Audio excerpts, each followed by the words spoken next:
Welcome to the i-ROM Model Builder tutorial. The Model Builder is a quantum leap in the design of sensors and actuators. Easy to use, for fast and accurate results and perfect for optimization. In this video we'll give you a short introduction how you get started the program.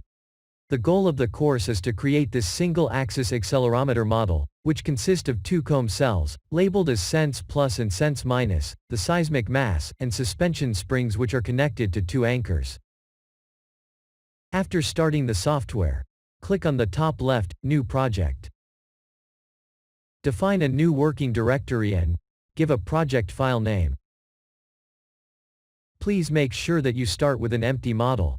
Then press Create, and a plain model is built. In the Explorer, in the project folder there will be two files. One is the project file, where basic settings are stored. The other file is the model file, where the parameters and the geometries are defined.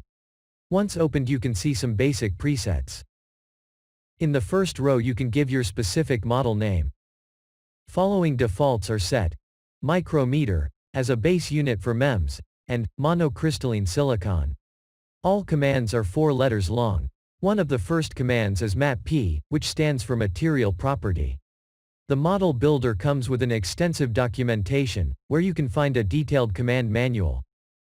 Once opened, we navigate to Part D, and select MAP-P. Here you can find the command details, the description, and the input data table. Back to the model file, the first line reads, Material Property 1. The density is set to this number and the unit is kilogram per micrometer cubed.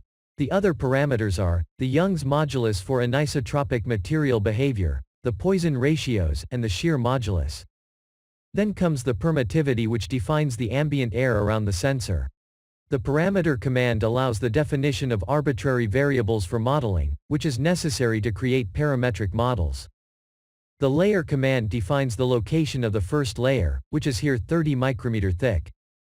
Finally the rect command places a rectangular at these x1, x2, y1 and y2 coordinates. To fully parametric design the anchors we need the body length x2, the anchor width labeled as anchor S, and the spring dimensions to accurately place the anchors. Therefore, we add the first dimensional parameter of the mass body, and the spring parameters to automatically define the correct anchor size, which is labeled anchor S. In the model sections I have placed 2 rectangular commands, which allow to place the anchors which have per default the body number 0. All 0 bodies are automatically treated as anchors, and all other bodies are mass bodies with their respective degrees of freedom. Now we go back to the Model Builder and press Build.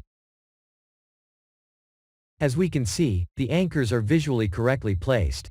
Weaken the coordinates by pressing the 3D View tab, and click Coordinate Selection. Now we move the cursor over a corner point, click it, and a window will pop up displaying the corner coordinate. Now you know how to create a first model and display results in the Model Builder software. In the next video, we are going to finish building the accelerometer model, and cover the creation of the mass body, the springs, and the comb cells.